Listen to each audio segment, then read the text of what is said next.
Hello दोस्तों, RRB NTPC maths target वही 30 में से 30। आज बात होगी डीआई के तीसरे सेशन की। पहले सेशन में मैंने आपको सिखाया लाइन ग्राफ के बारे में, दूसरा सेशन था टेबल पर बेस्ड, और आज तीसरा सेशन है हमारा बार चार्ट पर बेस्ड।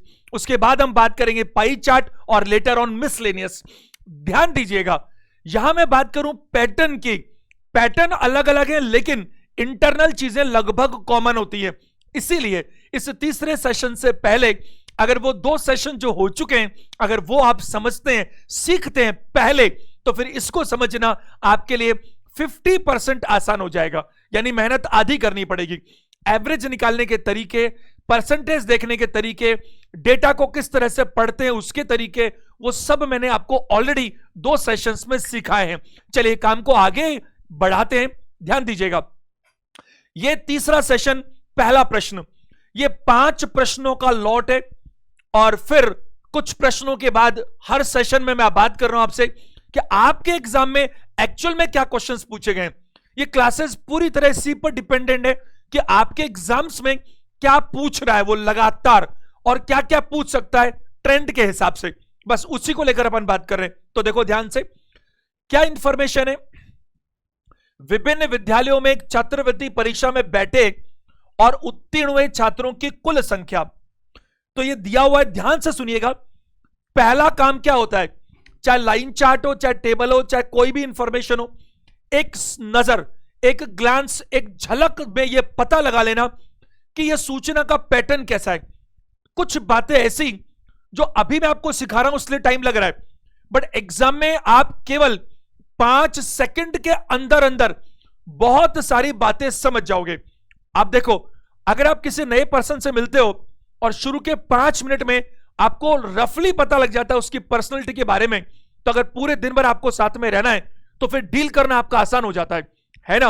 अगर मैं आपसे बात करूं तो ऐसा ही इन प्रश्नों के साथ है डीआई में, एक नजर 5 सेकंड में आपको अंदाजा लग जाता है कि चीजें क्या है, तो उसको सॉल्व करना आसान हो जाता है। देखो, ये बार चार्ट इसे बोलते हैं। ये जो पैटर्न है, मैंने पहले सेशन में, फर्स्ट सेशन में डीआई के चारों 5 फॉर्मेट को सिखाया भी था, एक बेसिक इंफॉर्मेशन वहां से दी थी। देखो, यहां मैं बात करूं तो 5 स्कूल्स के नाम नीचे लिखे हुए, ए, बी, सी, डी और E. Total number of students appeared and qualified from various schools. कितने स्कूल से? 5। पांचों के नाम लिखे, ए, बी, सी, डी और ई।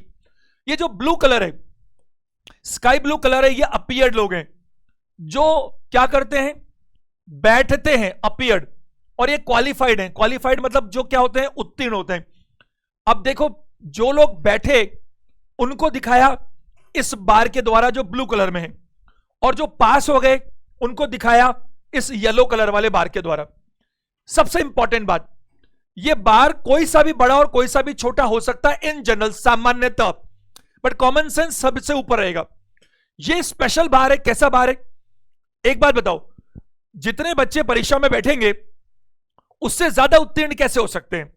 तो अधिकतम से अधिकतम क्या हो सकता है कि ये पीला वाला बार जो उत्तीर्ण वालों का है वो नीले वाले के बराबर हो या उससे कम हो, क्योंकि उससे ज्यादा तो कैसे हो सकता है? बोले परीक्षा में बैठे थे 500 लोग और पास हो गए 600 लोग, ये पॉसिबल नहीं है। तो ये पहली बात। दूसरी बात, जरा देखिए, एक नजर भर देखिएगा।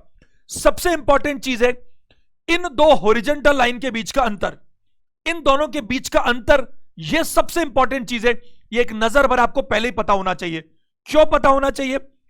देखो, ये 0 से शुरू हो रहा है, एक्सेस 500, 1000, 1500, 2000, यानी कि इन दो हॉरिजॉन्टल लाइन के बीच में, ये हॉरिजॉन्टल लाइन एक ये रही, एक ये रही, एक ये रही, ये रही ना, कोई भी दो हॉरिजॉन्टल लाइन के बीच का अंतर कितना है? 500। तो ये सारा बार आप देखिए ध्यान से, या तो किसी लाइन को टच करता है, देखो, या तो किसी लाइन को टच करता है, देखो लाइन को टच करता है, या तो लाइन को टच करता है, या फिर ये लाइन के बिल्कुल कहां होता है बताओ? बीच में होता है। इसका क्या अर्थ है? इसका अर्थ यह है कि जितना भी डेटा आपके सामने मौजूद है, इस सारे की सारा डेटा 250 का मल्टीपल है।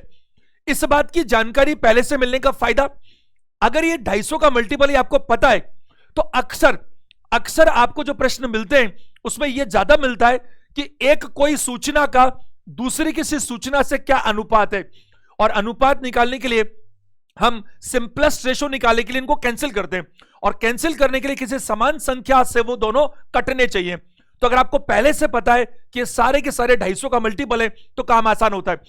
ऐसा प्रश्न भी मिलता है कि एक पूरी सूचना का दूसरी पूरी सूचना से प्रतिशत क्या है, तो फिर दोनों आपस में कटने चाहिए।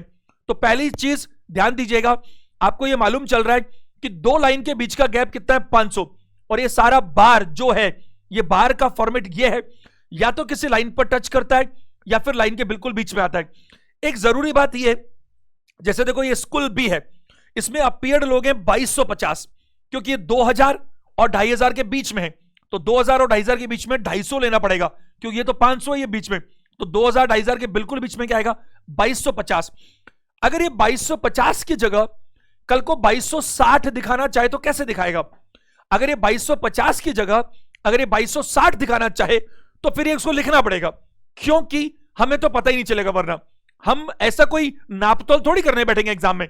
तो अगर आपको लगभग बीच में दिख रहा है तो इसका मतलब बिल्कुल सेंटर माना जाता है, ये स्टैंडर्ड्स है। और अगर मान लीजिए उसको कुछ कम ज्यादा करवाना है 2-5, तो फिर आपको वो लिख कर देगा। अगर इसको 2255 की जगह 5560 दिखाना है, 2250 से थोड़ा सा कम या ज्यादा, तो फिर लिखना पड़ेगा, तभी हमें समझ में आएगा। अब जरा देखिए प्रश्नों पर चलते हैं। और जैसा मैंने आपको पुराने सेशंस में भी कहा, देखो उन सेशंस में भी जब मैंने शुरुआत की थी तो शुरुआत के पहले प्रश्न में टाइम लगा था, बाद में फटाफट हो गया। अब यहां पर मैं बात करूं आपसे, तो क्या बात करूं? सबसे पहली बात, कभी भी प्रश्न पढ़ने के बाद सॉल्व नहीं किया जाता, हमेशा प्रश्न पढ़ने के साथ ही सॉल्व किया जाता है। और मैं जितना करवा दूंगा वो मेरे हिसाब से मोर देन इनफ होगा, उससे बाहर तो कुछ नहीं आने वाला। देखो, विद्यालय सी और डी से परीक्षा में उत्तीर्ण हुए छात्रों की औसत संख्या। अब ध्यान दीजिएगा, हम कभी भी पूरा प्रश्न पढ़ने के बाद सॉल्व नहीं करेंगे, हम पढ़ते जाएंगे और जितना जितना जितना हमने पढ़ा उससे रिलेटेड जो जो डेटा है उसे निकालते जाएंगे, ताकि हमें बार बार लौटना ना पड़े। सी और डी से उत्तीर्ण हुए छात्रों का औसत चाहिए। सी ये रहा, डी ये रहा। समझाने के लिए टिक लगा रहा हूं, आप वहां एग्जाम में टिक नहीं लगा सकते, और मैंने हर क्वेश्चन के लिए अलग से बना दिया इसको, तो मैं दोबारा अगले क्वेश्चन में नया मिल जाएगा। ये देखो जरा ध्यान से, सी और डी में उत्तीर्ण हुए छात्रों की औसत संख्या। आप मेरी बात को ध्यान से समझिएगा सारे स्टूडेंट्स। देखो, अगर मैं आपको यहां पर थोड़ी सी बातचीत करूं तो मेरे साथ जरा देखिएगा, 70 और 80 इनका औसत चाहिए। एक बार मेरे साथ चलिए, केवल 2 नंबर की बात कीजिएगा। अभी सवाल में 2 नंबर थे। औसत नाम का चैप्टर बहुत बच्चों ने डिमांड की है, कमेंट्स में देख रहा हूं, हालांकि आपके सिलेबस में कहीं भी मेंशन नहीं था। सिलेबस में मेंशन नहीं था तो मैंने मेरे शेड्यूल में भी नहीं रखा इसको, लेकिन आपकी डिमांड पर और ये मेरा प्रॉमिस है, एवरेज मैं आपको करा दूंगा बस कुछ ही दिनों के अंदर, है ना। अपन इसको कंप्लीट कर ले, बीच में एवरेज लेंगे, अच्छे से लेंगे। अब एक बार ध्यान दो, अगर मुझे कोई भी 2 नंबर का एवरेज आए, मैंने पिछले सेशंस में, दोनों सेशंस में आपको एवरेज निकालना सिखाया, थोड़ा थोड़ा डीआई के हिसाब से, बेसिक बताए जरूर। सबसे पहली चीज, एवरेज निकालने का पहला नियम, टोटल करना मना है। 5-6 डेटा है, उनका एवरेज चाहिए, 5-6 का टोटल करेंगे और फिर 6 का भाग लगाएंगे, अरे टाइम लग जाएगा बहुत। ये टोटल कब करेंगे? तब कब करेंगे जब डेटा बहुत ही उठपटांग है, जैसे 3471, 5799, ऐसे अजीब सा डेटा है तो बात अलग है, वरना कैसे करना है इसके लिए आप डीआई के दोनों सेशंस देखो, मैंने आपको एवरेज निकालना बहुत अच्छे से वहां सिखाया है, और अभी भी हम सीखेंगे। देखो, अगर केवल 2 नंबर हो, ढंग से सुनिएगा, केवल 2 नंबर है जिनका एवरेज चाहिए, तो एवरेज की क्या बात होती है? एवरेज का मतलब समानता, इक्वलिटी, बराबरी।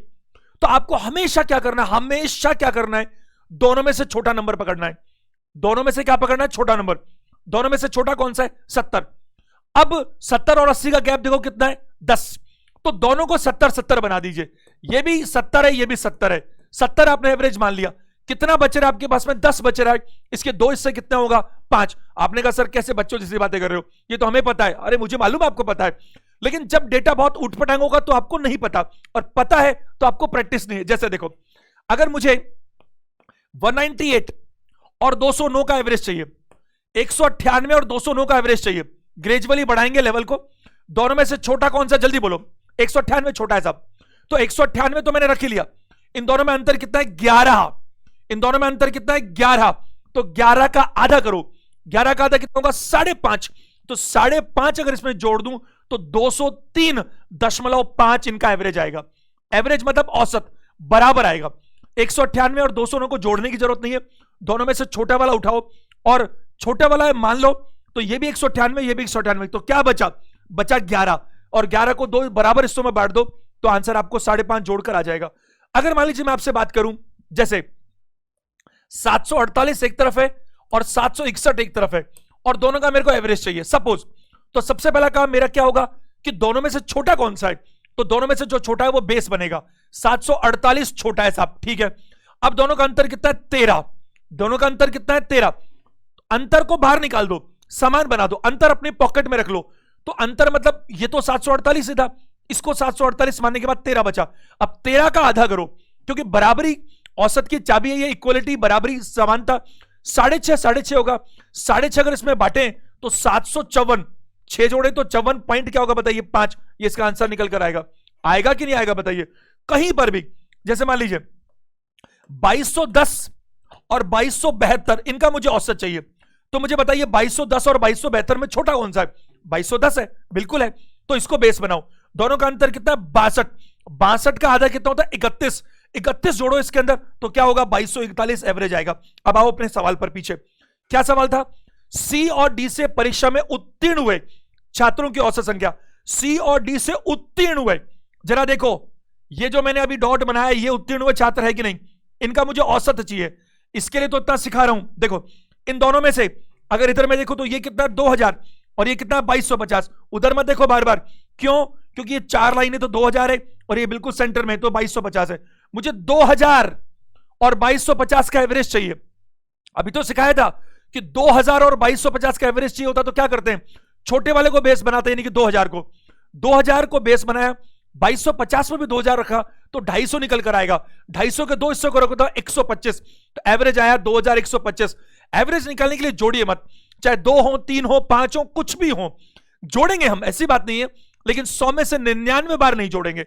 कब जोड़ेंगे? मैंने बताया ना, उठ पटांग डेटा हो, अजीब सा, जिनका एवरेज बनता ही नहीं हो, बहुत मुश्किल हो, और ऐसा होता नहीं है एग्जाम में।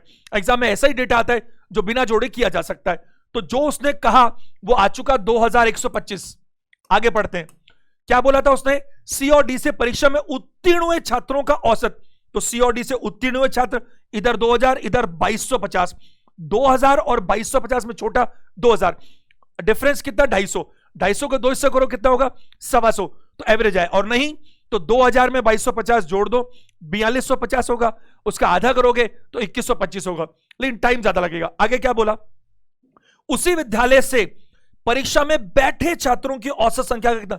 बैठे उन्हीं से, तो बैठों का औसत चाहिए। तो बैठों के लिए कौन सा देखूं? ये वाला, ये बैठे हुए थे इन्हीं दो से। इन दोनों में ये तो कितना है? 3250 और ये कितना है? 2500। तो 2500 और 3250 में से छोटा कौन सा होगा? 2500 छोटा है, तो 2500 रख लो। अब ये 2500 से कितना ज्यादा है? 3250, 750। 750 के 2 हिस्से करो तो 375 आएगा। 750 का आधा कितना होगा? 3। भाई 750 को छोड़ो, 700 का आधा बताओ आप तो। 700 का आधा 350, 50 का आधा 25, 375। तो 2500 में 375 जोड़ो तो कितना होता है? 2875। ये दूसरा डेटा आ गया। आगे क्या है? का कितना प्रतिशत है, बस यही है, और ये एग्जैक्ट चाहिए उसको। तो 2125 2875 का कितना प्रतिशत है? अगले पेज पर कैलकुलेशन कर लेते हैं। यहां पर स्पेस अपन ने यहां पर ही काम ले लिया, कोई बात नहीं, कोई खास बात नहीं है। सारे बच्चे ध्यान देंगे, अटेंशन देंगे। देखो अगर मैं यहां बात करूं इस प्रश्न में, तो ये मैंने सी और डी में अपीयर्ड बच्चों का एवरेज लिया, ये क्वालिफाइड जो पास हो गए, और ये अपीयर्ड का एवरेज लिया। ये कैसे लिया? एक था मेरे पास 2500, एक था मेरे पास 3250। 2500 और 3250 में से छोटा, नहीं तो दोनों को जोड़ के आधा कर लो, बट टाइम लगता है ना, बस वो लिखना पड़ता है। 2500 और 3250 में छोटा 2500, तो 2500 ले लिया। अब 2500 से कितना ज्यादा है? 750, 2 हिस्से कर लिए 375। अब जरा देखो, आपको मैंने परसेंटेज में खूब सिखाया, मल्टीपल। 16 से 2/3 का 6 गुना होता है 100, 25 का 4 गुना होता है 100, 20 का 5 गुना होता है 100, 11 से 1/9 का 9 गुना होता है 100, 6 से 1/4 का 16 गुना होता है 100, होता है कि नहीं? 8 से 1/3 का 12 गुना होता है 100। ये सारी चीजें हम बहुत अच्छे से परसेंटेज में सीख चुके हैं। गणित बिना कनेक्टिविटी नहीं चल सकती, ऐसा नहीं हो सकता। वरना अगर सिर्फ डीआई पढ़ाए ना तो पहले तो 1 महीना ये सारी चीजें करानी पड़ेंगी। अगर सिलेबस में केवल डीआई हो और कुछ नहीं हो तो पहले परसेंटेज पढ़ाना पड़ेगा, पहले प्रॉफिट एंड लॉस भी पढ़ाना पड़ेगा, पहले रेशो पढ़ाना पड़ेगा, पहले एवरेज पढ़ाना पड़ेगा, पहले मल्टीप्लाई डिवाइड प्लस माइनस करना सिखाना पड़ेगा, तब जाकर डिवाइड होगा। तो ऐसा नहीं है कि सीधा डिवाइड में कुछ और हो जाएगा, नहीं, कनेक्टिविटी है डीआई में भी। देखो 25 से काटो, क्योंकि 25 और 75 ये दिखा रहे हैं कि 25 से कट जाएगा। 100 में 25 के हिस्से कितने होते हैं? 4, तो 21 4 84 और 1 85 बार कटेगा। 28 56 112 और 3 115 बार कटेगा। 25 से काटो, और 5 से काट सकते हो, 17 बार कटेगा, और 5 से 23 बार कटेगा। 17/23। अब अगले पेज पर चलते हैं, यहां जगह नहीं है। 17/23 इधर लिख लेते हैं, बहुत इतना ही चाहिए अपन को। 17/23, 17/23 कितना प्रतिशत है? और प्रतिशत निकालने के लिए ऊपर अपन को 2 जीरो चाहिए ना, क्योंकि 100 से मल्टीप्लाई करना पड़ेगा, क्योंकि 17/23 आपको आता ही नहीं है, हमने याद ही नहीं किया, जरूरत भी नहीं है। ऐसे क्या क्या याद करेंगे? कल को मान लो 19/39 आ जाए तो कुछ भी आ सकता है ना ऐसे रैंडम। तो किसी भी फ्रैक्शन को परसेंटेज में बदलने के लिए हमेशा 100 से मल्टीप्लाई करते हैं। अब आप देखो, ये 7 बार जाता है 161 तक, ये 1700 है, क्योंकि 17/23 मल्टीप्लाई 100 1700 बनेगा।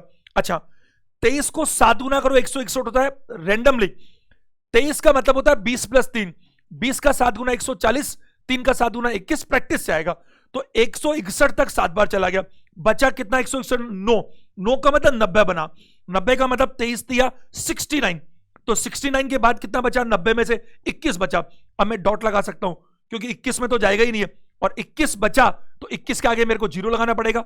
210, तो 23 का 9 गुना होता है कितना? 207। 23 का 10 गुना आपको मैंने सिखाया, 9 99 900 इनको मल्टीप्लाई करना कैसे करते हैं। 23 का 10 गुना 230, 23 घटाओ तो 207, तो 9 गुना क्या? 207 तक 3 बचा, एक बार और चला जाएगा। तो आप कम से कम 1700 में 23 का भाग तो लगा सकते हो, ये मैंने आपको सिखाया भी है। 73.91, 73.91। मैं आपको एक जरूरी बात बोलना चाहता हूं, अगला पेज पे अगर मैं नहीं करता ना, तो जैसे ही 7 आया था मैं कहानी खत्म कर देता। 7 के आते ही, यहां जैसे ये 7 आया, कहानी खत्म। ना तो इस 3 की जरूरत है, ना इस 9 की जरूरत है, ना इस 1 की जरूरत है। क्यों जरूरत नहीं है? क्योंकि आप सुन देखो, क्या आप आंसर लिखकर आने वाले हैं? कभी नहीं। आंसर क्यों लिखकर आओगे आप? आपको तो आंसर लिखा लिखा है मिल रहा है, आपको तो आंसर में चुनना है कि कौन सा सही है। तो आप मुझे बताओ, 7 से शुरू होने वाला आंसर केवल बी तो है। हां, नन ऑफ दीज होता, इनमें से कोई नहीं, तब तो सोचते भी। तो आंसर क्या दीजिएगा? Option number B. अगले प्रश्न पर आइए, प्रश्न संख्या 2। विद्यालय सी से छात्रवृत्ति परीक्षा में बैठे छात्रों की संख्या, आगे नहीं पढ़ेंगे, पहले इसको देखते हैं। आपकी नजर तेज होनी चाहिए एग्जाम के अंदर, एक नजर भर देख लीजिएगा ऑप्शंस में। ऑप्शंस में देखो रेशो दिख रहा है, इसका मतलब क्या है? कटवाएगा, ये कोई डेटा को कटवाएगा कि नहीं, तभी तो रेशो आएंगे। तो आप नजर पे नहीं रखो, प्रैक्टिस करते करते। सी से छात्रवृत्ति परीक्षा में बैठे, तो ये रहा सी, और सी से बैठे अपीयर्ड ये रहा। ये डेटा कितना है? 3250। ये डेटा कितना है? 3250। रेशो दिख रहा है मुझे खुद ही। का उत्तीर्ण हुए छात्रों की संख्या से, सी से उत्तीर्ण, क्योंकि एक ही नाम लिया, 2 तो नाम नहीं, सी से उत्तीर्ण कितना है? 2250। अगर आप शुरू से ये प्रिपेयर थे कि ये सारा डेटा 250 से कटने वाला है, तो 1000 में 250 के 4 हिस्से होते हैं, यानी कि 4 × 12 और 1 13, 8 और 1 9, आंसर 13:9। और नहीं तो ये 0 काट दीजिएगा। 25 से काटो, ये 13 बार कटेगा, ये 9 बार कटेगा। 13:9, ऑप्शन नंबर बी आंसर है। ये बड़ा इंटरेस्टिंग ऑप्शन है। कई बार क्या होता है, जल्दीबाजी हो जाती है। देखो 13:9 भी एग्जाम में आया और 9:13 भी एग्जाम में आया। ये प्रश्न मैंने नहीं बनाए, ये एग्जाम्स में आए हुए क्वेश्चन है। ये कुछ क्वेश्चंस कुछ अलग एग्जाम्स के भी हो सकते हैं, जो आपके लिए महत्वपूर्ण है। और बहुत सारे क्वेश्चंस सिर्फ और सिर्फ रेलवेज के ही है, जो रेलवेज में पूछे गए। जो रेलवेज के हैं वहां मैंने मेंशन कर रखा है हमेशा कि कौन सा एग्जाम में आए, लेकिन लगभग वही पैटर्न है जो आपके एग्जाम्स में लगातार आ रहा है। चलिए अगले प्रश्न पर चलते हैं हम। प्रश्न संख्या 3। मैंने कहा पढ़ते जाओ और डेटा को पिक करते जाओ। क्या बोला? विद्यालय ए से छात्रवृत्ति परीक्षा में उत्तीर्ण हुए छात्रों की संख्या। ए ये रहा, उत्तीर्ण हुए छात्र ये रहे। कर दूं सेंटर में बिल्कुल 1500, 2000 का सेंटर क्या होगा? 1750। 1750 रेशो देख रहा है, ऑप्शंस में देखो आप, आंसर तो ऑप्शन से दोगे ना। का विद्यालय बी अलग है, ये ए था, ये बी से परीक्षा में उत्तीर्ण हुए, बी से उत्तीर्ण हुए ये रहा। ए से भी उत्तीर्ण था, बी से भी उत्तीर्ण, कितना है? 1250 इनके सेंटर में। 1250 250 का मल्टीपल है तो 7 और 5 बार कट जाएगा, ये 7:5 ऑप्शन नंबर सी दीजिएगा। प्रश्न संख्या 4 पर आइए। विद्यालय डी से छात्रवृत्ति परीक्षा में बैठे छात्रों की संख्या पढ़ने के बाद नहीं, पढ़ने के साथ। विद्यालय डी ये रहा, कितने बच्चे बैठे, ये रहा, बैठे हुए छात्र ये रहा, कितने हैं 2500, तो बैठे हुए छात्र कितने हैं 2500। आगे पढ़ो क्या बोलता है। विद्यालय डी से छात्रवृत्ति परीक्षा में बैठे छात्रों की संख्या सब विद्यालयों से मिलाकर परीक्षा में बैठे कुल छात्रों का लगभग कितना प्रतिशत है। तो विद्यालय डी से परीक्षा में कितने बच्चे बैठे, विद्यालय डी से ये बच्चे बैठे, देखो ये रहे, इनका सारे विद्यालयों से बैठे उन बच्चों से क्या प्रतिशत है। तो सारे विद्यालयों से जो बैठे वो ये देखो मैंने टिक लगा दिया, इनका टोटल करना है। अब टोटल करने में मैं आपको थोड़ा सा बताऊं, अगर आप पुराने सेशंस देखिए डीआई के जो 2 महीने में लिए, स्पेशली लाइन चार्ट टेबल में बताया, तो दोनों में बताया कि आपको टोटल करने के लिए 2 तरीके होते हैं। एक तो आप कुछ औसत मानकर मल्टीप्लाई कर दो और जो एडजस्टमेंट है डिफरेंस का वो कर लो, मैंने सिखा रखा पहले से। दूसरा तरीका टोटल जैसे करते हैं वैसे कर दो, उसमें भी बार चार्ट में कुछ अलग कर सकते हैं। देखो कैसे, बोर्ड पे देखिएगा। मुझे एक बात का जवाब दीजिए, ये जो सारा डेटा है, ये जो सारा डेटा है जो टिक लगा हुआ है, यानी कि ये अपीयर्ड है, उसे वही चाहिए परीक्षा में बैठे लोग। परीक्षा में बैठे लोग वो ये रहे ब्लू कलर में, ये सारे के सारे लोग कैसे, या तो ये लाइन को टच करते हैं या ये लाइन के बीच में टक जाते हैं, बीच में या लाइन को टच कर, यही तो हो रहा है। तो मैं क्या कह रहा हूं, ढंग से सुनना थियरी को। जो लाइन पर है उनमें तो कोई तकलीफ नहीं है, बट जो लाइन के बीच में वो क्या है, आधा दिखा रहे। तो अगर आधा एक का ले ले और आधा एक का ले ले तो पूरा हो जाएगा। कैसे, देखो मैं करके दिखाता हूं, कोशिश करना मेरे साथ टोटल करने की। यहां ये कितना है बताओ, 3000। अब सारे 1000 है तो आपको 1000 बोलने की जगह 3 भी बोल सकते हो चाहो तो, बाद में 1000 लगा लेना। ये 3 है, ये कितना है, 2 जोड़कर मैं 5 बोल सकता हूं। आपने कहा सर ये तो 5.5 हो जाएगा, तो 2250 है। हाँ मानता हूं मैं आपको 2250 है, बट मैं क्या कह रहा हूं कि ये जो देखो दोनों ऑप्शन है, जैसा मर्जी हो कर लेंगे अपन, कोई दिक्कत नहीं। बट ये जो आधा है ना, आधा, ये आधा वाला, इसमें दिक्कत आएगी। इसको इतना सा एक बार छोड़ के चलते तो दोबारा आ जाएंगे, कोई बात नहीं। ये 3 इतना ही लो, एक बार 5 इतना मैंने छोड़ा तो इसको ज्यादा ले लो, हिसाब बराबर हो जाएगा। ये 3 जोड़ा तो कितना हो गया 5, इसको ऊपर ले तो कितना हो गया 8.5। 8.5 के बाद में यहां बात करूं तो कितना हो गया, ये 2.5 है तो ये 11 हो गया, ये हो गया 14, तो ये 14,000 हो गया, 14,000 इसका टोटल आ रहा है। तो यहां बात करूं, नहीं तो क्या है 3,000, ये 2250, तो बोलना पड़ेगा 5250। अब 5250 में से 250 परेशान कर रहा है, तो क्या बोला मैंने कि आधा बार मैंने छोड़ दिया, उसको आगे में एडजस्ट कर लूंगा, नहीं मिले तो आगे, आखिरी में मेरे को कौन सा भूल जाऊंगा, 2 सेकंड में तो सारा काम हो जाएगा। तो मैंने क्या बोला, या तो जोड़ लो तो 14,000 आएगा, वरना 3, यहां मैंने इसको आधा छोड़ दिया, तो ये 2 3 2 5, अभी आधा जोड़ा था, मौका मिल गया, इसको बढ़ा दो, ये 3.5 है, तो 5 में 3.5 8.5, 8.5 ये 2.5 है, 8.5 में 2.5 जोड़ दो 11, और ये कितना है 3, 11 + 3 14,000। अब ये 2500, 14,000 का कितना परसेंट है ये पूछा है, लेकिन ये सवाल लगभग में है, अपन आगे लिख लेते हैं 2500 और 14,000। 2500 डेटा था, 14,000, ताकि अपन सीखेंगे तो सही, वहां जगह नहीं मिल रही, लगभग बोला था। अब लगभग में मेरे को जरूरी होगा ऑप्शंस के साथ चलना, तो 12 24 29 18, 12 24 29 18। आप एग्जाम में उत्तर लिखकर थोड़ी आओगे, इन्हीं चारों में से देकर आओगे, पक्की बात है। तो 1400 होता है 10%, आपको मैंने खूब सिखाया, किसी भी संख्या का 10% और किसी भी संख्या का 1% सबसे इंपॉर्टेंट है। 2800 होता तो 20% होता, तो 2800 होता तो 20% होता, 29 और 24 तो हो ही नहीं सकता, और 2100 होता तो 15% होता है, इससे भी ये भी नहीं हो सकता। कुछ नहीं करना, सिर्फ 18 ऑप्शन है। क्यों? आप हमेशा दिमाग में रखो, किसी भी संख्या का 10% और किसी भी संख्या का 1%, वो बहुत इंपॉर्टेंट है। मैं आपको हर सेशन में सिखा रहा हूं, इसका 10% कितना है 1400। अगर ये 2500 की जगह 2800 होता, नहीं तो क्या है सॉल्व कर लेंगे, कोई बात नहीं, बट ना करे वो सिखा रहा हूं। 2800 होता तो क्या होता, 20% होता, बट ये तो 2500 है, तो 2800 से कम है, यानी 20% से कम है। अब 20% से कम है तो 29 और 24 तो नहीं हो सकता।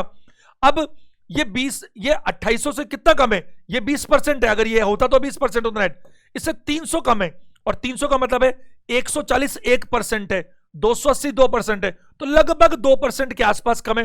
तो 12% पे तो पहुंच रहे जरा, क्योंकि 10% 1400 और 2% कितना होगा 280, तो 12% तो इतना कम तो हो नहीं सकता। तो आंसर सिर्फ क्या होगा 18, और नहीं तो फिर इसको करते रहो, क्या 2 0 उड़ाई 2 0 उड़ाई, 25/140 मल्टीप्लाई 100, तो यानी 200, 2500 में 140 से भाग लगाओ, जो आए वो आंसर है। हमें क्या जरूरत है इस चीज की? हमें इस चीज की जरूरत है, हमने किए। देखो अभी हमें एग्जैक्ट भी पूछा था उसने, बट एग्जैक्ट पूछे तब करो ना, लगभग पूछे तो आप इस पर फोकस मत करो कि एग्जैक्ट आंसर क्या आएगा, बल्कि आप इस पर फोकस करो कि इनमें से 3 ऑप्शन कैसे जल्दी कट सकते हैं। अगले प्रश्न पे चलते हैं, 5वां और इस लॉट का आखिरी, फिर एक लॉट और करेंगे आज। देखो दिए गए सब विद्यालयों से छात्रवृत्ति परीक्षा में बैठे छात्रों की औसत संख्या और दिए गए सब विद्यालयों से उत्तीर्ण हुए छात्रों की औसत संख्या के बीच क्या अंतर है? बैठे और उत्तीर्ण हुए छात्रों के बीच में क्या अंतर है? मैं आपको इसके लिए एक चीज समझाता हूं, सारे बच्चे ध्यान दीजिएगा। एक एग्जांपल मैंने पहले भी लिया था पिछले सेशन में, और एक एग्जांपल मैं अभी भी ले रहा हूं, क्योंकि ये क्वेश्चन बहुत ज्यादा कॉमन है और बच्चे बहुत गलती करते हैं। एक बार सारे बच्चे ध्यान देंगे। ये एक स्टूडेंट है हरि, 2 ही मिनट लगेंगे, बट ये जरूरी एग्जांपल है आपको समझाना। ये हरि है और इधर है गोविंद। इन दोनों ने क्या किया, 5 मॉक टेस्ट दिए, और 5 मॉक टेस्ट जो थे वो 100 नंबर के थे। कितने नंबर के? 100 नंबर के 5 मॉक टेस्ट। ठीक है, अब इन स्टूडेंट्स ने, ये स्टूडेंट्स हैं आपके आरआरबी एनटीपीसी की तैयारी कर रहे हैं, इन्होंने लेवल 1 के लिए 5 मॉक टेस्ट दिए। इनकी परफॉर्मेंस देखते हैं एक बार। हरि के पहले मॉक टेस्ट में 80 नंबर आए और गोविंद के 85। इसके नंबर आए 80, 90 मान लो, 80 जो लिख दिया वो ठीक है, और इसके नंबर आए 75, इसके नंबर आए मान लो 85, इसके नंबर आए 95, इसके नंबर आए 90, और इसके नंबर मान लीजिए आते 90, और इसके नंबर आते 85। ये इनके 5 मॉक टेस्ट का परफॉर्मेंस है। मेरे 3 प्रश्न ढंग से सुनना, और दुनिया में इससे ज्यादा जल्दी तरीके से नहीं हो सकते, और इन कॉन्सेप्ट को हम डीआई में अनेकों जगह पर प्रयोग करते हैं। बच्चे टोटल करते हैं, टोटल मुझे नहीं चाहिए। मेरा 3 प्रश्नों में से पहला प्रश्न, मेरा पहला प्रश्न, पहले तीनों प्रश्न सुन लो फिर तीनों करते हैं। कौन सा बच्चा ऐसा है जिसके 5 टेस्ट में मिलाकर के ज्यादा नंबर है? दूसरा, कितने ज्यादा नंबर है? तीसरा, इस पहले बच्चे के 5 टेस्ट का औसत और दूसरे बच्चे के 5 टेस्ट के औसत में क्या अंतर है? हमारा सवाल भी यही है, जो हमारा असल में सवाल है वो यही है कि अपीयर्ड का औसत, सब विद्यालयों से छात्रवृत्ति में बैठे छात्रों का औसत और दिए गए सब विद्यालयों से उत्तीर्ण हुए छात्रों के औसत में क्या अंतर है। तो जरा देखो, एक बार मेरे साथ चलिएगा। देखो मैंने पहले भी सिखाया, फिर बता रहा हूं, थोड़ा और गहराई से बताऊंगा इस बार, क्योंकि इसमें एवरेज का डिफरेंस पूछा था, जबकि इससे पहले टोटल का पूछा था। यह क्वेश्चन थोड़ा बेटर है। जब पहला टेस्ट हुआ था तो कौन ज्यादा चल रहा था? गोविंद का स्कोर ज्यादा चल रहा था। कितना बताइए? 5। गोविंद ने बोला मैं तेरे से 5 नंबर टोटल ज्यादा लगे बैठा हूं। जैसे दूसरा टेस्ट हुआ तो हरि ने कहा देख अब मेरे 10 नंबर तेरे से ज्यादा हैं, तो 5 तो तेरे भर ले पुराने वाले, अभी भी 5 को भरेगा, तो अब हरि जो है वो 5 नंबर ज्यादा चल रहा है कि नहीं चल रहा? अगले टेस्ट में गोविंद ने फिर 10 नंबर की बाजी मारी, तो फिर गोविंद वापस से क्या हो गया बताइए? 5 नंबर ज्यादा पर चला गया, 5 नंबर। इस बार ध्यान दीजिएगा सारे बच्चे, गोविंद 5 नंबर आगे जा रहा है, इस बार हरि 5 नंबर ज्यादा है। तो यहां तक मैं बात करूंगा तो गोविंद और हरि दोनों बिल्कुल आपस में बराबर है इस वक्त। अगर मुझसे 4 टेस्ट के बाद कोई पूछे तो मैं कहूंगा चारों के नंबर बराबर हैं। पहले टेस्ट तक गोविंद 5 आगे चल रहा था, अब हरि ने 10 नंबर की बढ़त बनाई तो 5 बराबर हो गया, क्योंकि 5 ज्यादा था तो 5 अब हरि ज्यादा है। अब 10 का फिर फर्क है तो 5 गोविंद ज्यादा है, और अब 5 हरि ज्यादा है, तो हिसाब बराबर हो गया। फाइनली जो अंतिम टेस्ट हुआ उसमें हरि के नंबर ज्यादा है, तो मैं कहूंगा हरि अल्टीमेटली 5 नंबर ज्यादा रखता है गोविंद की तुलना में। मेरा पहला सवाल, मैंने टोटल तो किया ही नहीं ना तो हरि का टोटल किया ना गोविंद का टोटल किया। मेरा पहला सवाल किसके नंबर ज्यादा है? हरि के नंबर ज्यादा है। दूसरा सवाल कितने ज्यादा है? 5 ज्यादा है। सबसे इंपॉर्टेंट तीसरा सवाल, वो सबसे इंपॉर्टेंट है, हरि के औसत मार्क्स और गोविंद के औसत मार्क्स में क्या अंतर है? तो चूंकि टोटल में 5 का अंतर है और टोटल 5 पेपर का है, तो औसत में 1 का अंतर आएगा। तो हरि के जो टोटल मार्क्स हैं और जो गोविंद के टोटल मार्क्स हैं उनमें अंतर 5 का है, बट ये 5 का अंतर तो टोटल का है। मैंने कहा औसत में क्या अंतर आएगा? तो चूंकि ये अंतर पांच पांच टेस्ट पर है और औसत के लिए 5 से भाग लगाना पड़ेगा, तो फिर अंतर क्या आएगा?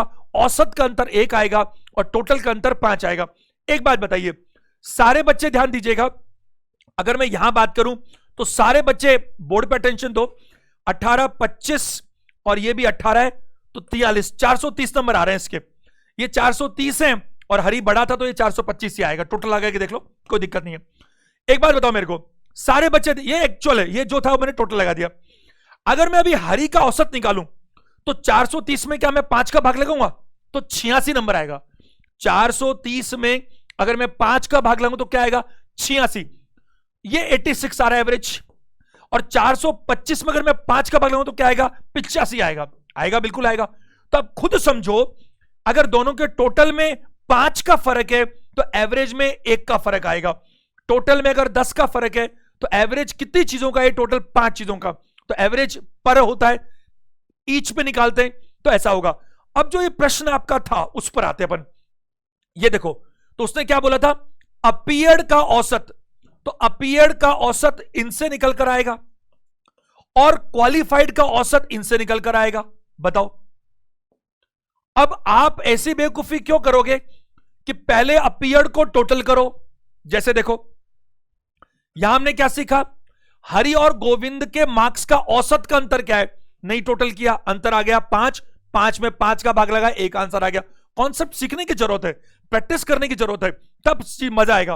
और ये क्वेश्चंस आपके एग्जाम में आ रहे हैं, तो मैं क्यों तो अपीयर्ड का एवरेज निकालूं, क्यों मैं क्वालिफाइड का एवरेज निकालूं, कितने बैठे उनका और जो पास हुए, क्यों ना मैं सिर्फ अंतर निकाल लूं? एक बात बताओ, ढंग से समझना है एक और एंगल से। अगर ये अपीयर्ड बच्चे ऐसे होते यहां तक तो क्या होता? कोई अंतर नहीं आता।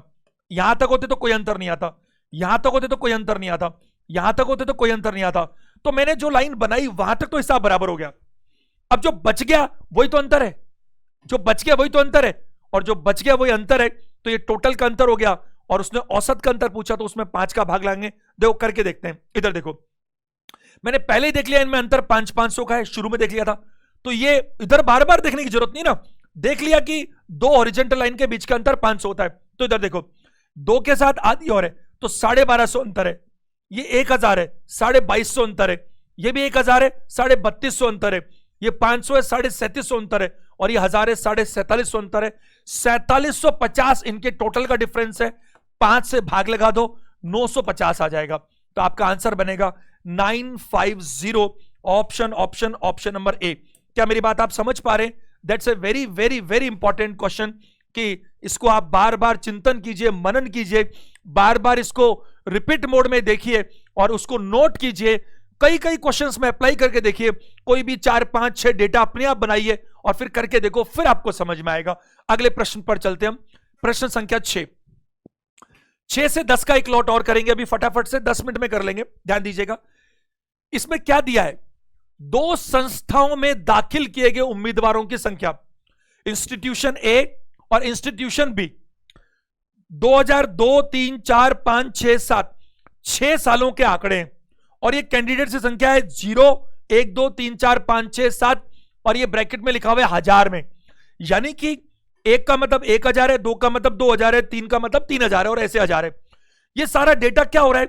एक नजर भर के मैंने देखा कि या तो ये लाइन पे टच करता है या ये लाइन के बीच में टच करता है। देखो, बीच में ये रहा, यहां लाइन ये बीच में रहा, ये भी बीच में रहा। तो इसका मतलब ये हुआ कि 2 लाइन का फर्क 1000 है और कोई डेटा लाइन पे टच करता है, कोई डेटा बीच में टच करता है। तो जो लाइन पे टच करता है वो क्या होगा? 2000, 3000, 4000 ऐसे होगा। और जो लाइन के बीच में टच करता है वो क्या होगा? 2500, 3500, 4.5 ऐसे कुछ होगा। तो ये हम मेंटली प्रिपेयर होते हैं। इसका मतलब इन 2 लाइन के बीच का गैप 1000 है और ये डेटा या तो लाइन पे टच करता है या लाइन के बीच में टच करता है। इसका मतलब ये हुआ कि सारा के सारा डेटा 500 का मल्टीपल है। ये पक्की बात है। सवाल पर आते हैं, किस वर्ष में दोनों संस्थाओं में, ये रहे ए और बी, मिलकर दाखिल किए गए उम्मीदवारों की कुल संख्या दूसरी सबसे छोटी थी? तो कौन से ऐसे साल है, किस वर्ष में दोनों संस्थाओं से मिलकर दाखिल किए गए? ये संस्था ए और बी के दाखिल ही बता रहा है, ये सारा दाखिल ही है। 5 ब्लू तो संस्था ए का है, 5 येलो संस्था बी का है, दूसरी सबसे छोटी थी। अगर मैं कहूं तो बिना कुछ किए 2003 आंसर दे सकता हूं, बिना कुछ किए। आप ये बताओ मेरे को, सबसे छोटी नहीं दूसरे से छोटी। तो देखो ये जो संख्या दिख रही है इसकी तुलना में ये बड़ा दिख रहा है, कितना काउंट करने की जरूरत क्या है? ये भी मैंने आपको सिखाया था टेबल के अंदर, मार्क्स को लेकर सवाल थे भव्य वगैरह के, तो मैंने कहा था किसके मार्क्स सबसे ज्यादा हैं, हमने मार्क्स निकाले नहीं फिर भी पता लग गया। अब सेशंस देखिए कंटिन्यूटी में, तभी मजा आएगा। तो ये साफ साफ दिख रहा है कि ये सबसे छोटा है, इससे बेटर ये है क्योंकि देखो ब्लू भी बड़ा है और येलो भी बड़ा है, और इससे बड़ा ये है और ये और बड़े हैं, तो इसमें कोई डाउट नहीं है ये 2002 वाला सबसे छोटा है। लेकिन सावधान, दूसरा सबसे छोटा चाहिए, तो 2002 नहीं 2000 क्या आना चाहिए, 3 आना चाहिए। और अगर बिल्कुल आसपास में होते, कंफ्यूजन हो रहा होता, तो फिर टोटल करके देखना पड़ता। बट एग्जामिनर भी तो स्मार्ट वर्क करता है ना, वो यही तो देखना चाहता है कि कौन कर सकता है कौन नहीं कर सकता। प्रश्न संख्या 7, सभी वर्षों में मिलकर संस्था बी में दाखिल किए गए उम्मीदवारों की कुल संख्या क्या थी? संस्था बी का मतलब है येलो कलर चाहिए और इसका टोटल चाहिए। तो आप चाहो तो आधे को छोड़ सकते हो, आगे काउंट कर सकते हो, जो मर्जी हो। देखो जैसा दिल करे वैसा करो। ये क्या है 3.5, चाहो तो 3 बोल लो। अब ये 3.5 मतलब आधा छोड़ दिया, आधा कोई अगला आधा मिल जाए उसको पूरा कर लेना, चाहो तो ऐसा कर लो। मैं दोनों करा देता हूं, फिर जिसको जो सूट करे वैसा कर ले। देखो ये मैं 3 मान रहा हूं, आधा मैंने छोड़ रखा है। 3 में 4 जोड़ो 7, 7 में 4 जोड़ो 11, इसको आधा बढ़ाकर बोल दो तो 11 में 6 जोड़ दो 17, और ये कितना है 5 22, 6 कितना हो गया 28, 28,000 आंसर हो जाएगा। मैंने क्या किया, आधा यहां छोड़ दिया और आधा इसको ज्यादा ले लिया, और मुझे कोई मिलता ही नहीं जोड़ने के लिए आधा, तो मैं आखिरी में आधा जोड़ देता, क्या फर्क पड़ता है। आधे का मतलब 500 ही तो था, तो आप इसको टोटल कर सकते हैं। बहुत आसान प्रश्न है। और वैसे चाहो तो ये 3.5 है, अब 3.5 में अगर 4.5 दूंगा तो 7.5 होगा, 7.5 के बाद ये 11.5 होगा, तब जाकर यहां पे 5.5, तो फिर 17 बनेगा, है ना। तो इसलिए अगर आधा हम छोड़ देते, बट कॉन्सेंट्रेशन थोड़ा रखना पड़ेगा, तो आंसर दीजिए डी 28,000। 8वां प्रश्न, सभी वर्षों में मिलकर ए में दाखिल किए गए उम्मीदवारों की कुल संख्या, सभी वर्षों में मिलकर बी में दाखिल किए गए उम्मीदवारों की कुल संख्या का लगभग कितना प्रतिशत थी? तो ए का मुझे टोटल चाहिए और बी का भी मुझे टोटल चाहिए।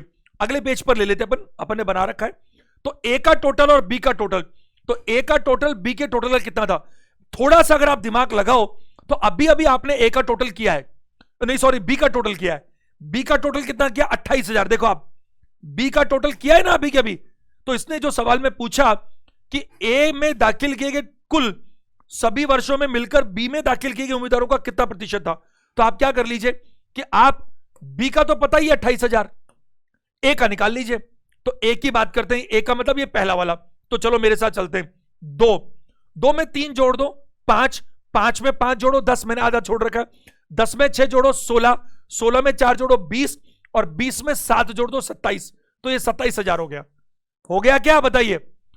बिल्कुल टोटल। अब 27,000 28,000 का कितना है, तो मैं कह सकता हूं 27 28 का कितना है, वही मेरा आंसर है। अब लगभग पूछा है तो 27 28 से चाहिए, एक बार पीछे चलते हैं ऑप्शंस में। लगभग 27 चाहिए था, 28 में से कितना है? तो एक बात बताइए, कम से कम 110 और 106 तो नहीं हो सकता। क्यों नहीं हो सकता साहब? 27 28 में से चाहिए, तो 27 तो कम होता है 28 से, तो 100% तो नहीं आ सकता, 100 से कम ही आएगा, क्योंकि 27 छोटा है 28 बड़ा है, तो 100 से ऊपर वाले तो उड़ा दो। अब केवल कितना है, आपको ये चीज मैंने कैलकुलेशन में इतनी बढ़िया सिखा रखी है, जरा देखो कैसे सिखा रखी है। मैंने कहा 27/28 को कैसे निकालते हैं, इसको ऐसे निकालते हैं 1 - 1/28, क्योंकि इसको तो निकालने में बहुत जोर आएगा भाई। यहां पे तो अप्रोक्सीमेट लगभग पूछा है, कभी एग्जैक्ट पूछ ले तो देखो 28/28 होता है, ये सब कैलकुलेशन में देख लो आप, एडिशन और सब्ट्रैक्शन में मैंने सिखा रखा है। 1/28 कितना होता है? ये 3 समथिंग होता है। 3 समथिंग सॉल्व करोगे, 3 समथिंग मतलब क्या है कि लगभग, ये 1 का मतलब क्या है 100%, और ये 3 समथिंग है, तो आपको 96 समथिंग मिलेगा। तो 96 97 के आसपास ऑप्शंस में देखें तो केवल ऑप्शन क्या दीजिएगा? डी। क्योंकि जब आपने लगभग पूछा है तो फिर आप एग्जैक्ट आंसर निकालने की कोशिश ना करें, बल्कि आप ये देखें कि कितनी जल्दी 3 ऑप्शंस आप उड़ा सकते हो, तो जो बचेगा वही हमारा आंसर होगा। प्रश्न संख्या 9 पर आइएगा। 9 नंबर क्या बोल रहा है? वर्ष 2004 और 7 में मिलकर ए में दाखिल किए गए उम्मीदवारों की कुल संख्या, 4 और 7, तो 4 से मेरे को मिलता है 5 और 7 से मिलता है मेरे को 6.5, तो ये 11,500 हो गया जो बोलना चाहता है। 2004 और 7 में देखो, 2004 में तो मिल गया मुझे 5000 ए वाले, और 2007 में मिल गया क्या मुझे 6500, तो 5 प्लस 6500 11,500। आगे क्या देगा वो बात की बात है, बट जितना दिया उतना तो पढ़ के आगे चलो। संख्या, कुल संख्या और वर्ष 2003 और 7 में मिलकर 20 से दाखिल के उम्मीदवारों की संख्या के बीच में अंतर क्या था? 3 और 7 बी, तो 3 में तो है 4000 और 7 में कितना है 6000, तो 4 प्लस 6 10,000 हो गया, तो 11,500 और 10,000 का अंतर 1500। 1500 option number D, option number D हमारा आंसर है। बहुत सरल क्वेश्चन है। और अब आज का आखिरी प्रश्न लेंगे, क्वेश्चन नंबर 10। एक नजर भर से पता लगता है, ऑप्शन देख रहा है, देखो ऑप्शंस में क्या है, रेशो है, तो कोई ना कोई डेटा कटवाएगा। 2006 में संस्था ए में दाखिल किए गए उम्मीदवारों की संख्या, पूरा मत पढ़ो, जितना पढ़ रहे हो उसका पहले डेटा पिक करो। 2006 ये रहा, ए में दाखिल 2006 में ए के कितने 4000 और 4000 है। अब अगर मान लो ये 4000 और ये 5000 है तो 1000 लगाने की जरूरत नहीं है, बट कल कोई 4000 है वो 4500 है तो भी कोई जरूरत नहीं है, अपन 8 और 9 बोल सकते हैं, और नहीं तो आप 0 लगा लो, कोई तकलीफ नहीं है, कोई ऑप्शन कोई तकलीफ नहीं है। बट हाँ, मैं तो चाहता हूं कहां कैसे समय बच सकता है।